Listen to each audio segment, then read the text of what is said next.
பின்னோக்கி சென்ற தமிழ்நாட்டை இந்த 4 ஆண்டுகள்ல மீட்டெடுத்து வளர்ச்சி பாதையோட உச்சத்துக்கு கொண்டு நாம் சேர்த்திருக்கிறோம். எதிர்க்கட்சி தலைவர் திரு பழனிசாமி அவர்கள்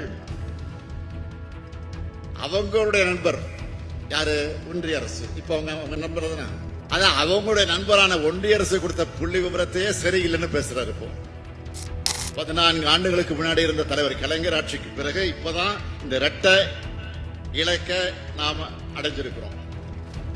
இது சாத்தியமாயிருக்கு. ஏன் நாட்டோட வளர்ச்சியிலும் கம்பேர் பண்ணி பாத்தீங்கன்னா நாம தான் இன்னைக்கு மிஞ்சி இருக்கிறோம்.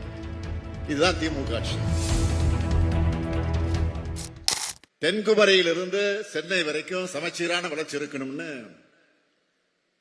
ஒவ்வொரு மாவட்டத்துக்கும் பார்த்து பார்த்து திட்டங்களை நாம செயல்படுத்துறோம். தொழில் நிறுவனங்களை கொண்டு வரோம், வேலை வாய்ப்புகளை உறுதி செய்யறோம்.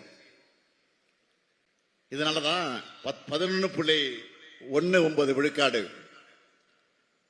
பொருளாதார வளர்ச்சியோட நம்ம திராவிட மாடல் ஆட்சியில இன்னைக்கு தமிழ்நாடு தலை நிமிர்ந்து நிற்குது. 14 ஆண்டுகளுக்கு முன்னாடி இருந்த தலைவர் கலைஞர் ஆட்சிக்கு பிறகு இப்பதான் இந்த இரட்டை இலக்க நாம அடைஞ்சிருக்கிறோம். இது சாத்தியமாயிருக்கு. நாட்டில் வேற எந்த மாநிலத்திலும் இவ்வளவு வளர்ச்சி இல்லை. ஏன் நாட்டோட வளர்ச்சியிலும் கம்பேர் பண்ணி பாத்தீங்கன்னா நாம தான் இன்னைக்கு மிஞ்சி இருக்கிறோம். இதுதான் திமுக ஆட்சி. இதுதான் திராவிட மாடல் ஆட்சி. இதுதான் முத்துவேல் கருணாநிதி ஸ்டாலினுடைய ஆட்சி. 2011 இருந்து 2021 வரைக்கும் பாத்தீங்கன்னா 10 ஆண்டு காலம் பின்னோக்கி சென்ற தமிழ்நாட்டை இந்த 4 ஆண்டுகள்ல மீட்டெடுத்து வளர்ச்சி பாதையோட உச்சத்துக்கு கொண்டு நாம் சேர்த்திருக்கிறோம். இதை பொறுத்துக் கொள்ள முடியாத மாண்புமிகு எதிர்க்கட்சி தலைவர் திரு பழனிசாமி அவர்கள் அவங்களுடைய நண்பர் யாரு, ஒன்றிய அரசு. இப்ப அவங்க நண்பர் தானே, அதான் அவங்களுடைய நண்பரான ஒன்றிய அரசு கொடுத்த புள்ளி விவரத்தையே சரியில்லைன்னு பேசுறாரு. இப்போ அவருக்கு நான் சொல்லிக்கொள்ள விரும்புவதெல்லாம், வளர்ச்சியோட அளவீடுங்கிறது பொருளாதார அளவுகோல் தான். இந்த அடிப்படை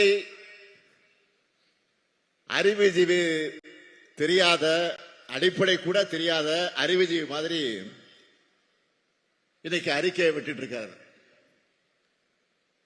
உங்களுக்கு என்ன வைத்தறிச்சல்னா, இந்திய அளவில் பிரதமர் மோடியால சாதிக்க முடியாதத மற்ற மாநிலத்தில் இருக்கக்கூடிய முதலமைச்சர் சாதிக்க முடியாதத இந்த முத்துவேல் கருணாநிதி ஸ்டாலின் சாதிச்சிட்டு இருக்கிறான. இதுதான் அவங்க வைத்தறிச்சலுக்கு காரணம். மாண்புமிகு பழனிசாமி அவர்களே, நீங்க கூட்டணி வச்சிருக்கிற ஒன்றிய அரசால கூட மறைக்க முடியாத, மறுக்க முடியாத அளவுக்கு சாதனைகளை செஞ்சு தமிழ்நாட்டை வளர்ச்சி பாதையில நாம கொண்டு போறோம். இது மட்டுமல்ல, திராவிட மாடல் 2.0 இன்னும் வேகமா, இன்னும் அதிகமான வளர்ச்சியை ஏற்படுத்துவோம். இந்திய நாடே தமிழ்நாட்டை திரும்பி பார்த்து இதுதான் வளர்ச்சி, இதுதான் வழின்னு சொல்ற அளவுக்கு நிச்சயமாக செயல்படுவோம். அதை நீங்க எதிர்க்கட்சியில அந்த வரிசையில் உட்கார்ந்து பார்க்கத்தான் போறீங்க. என்னை பொறுத்தவரை மக்களுக்காக உழைக்கிறவன். இந்த ஸ்டாலினை மக்கள் நம்பி ஒப்படைச்சிருக்கிறாங்க. தமிழ்நாட்டு மக்களின் ஆதரவோடு எங்கள் பயணம் தொடரும் தொடரும் தொடரும்.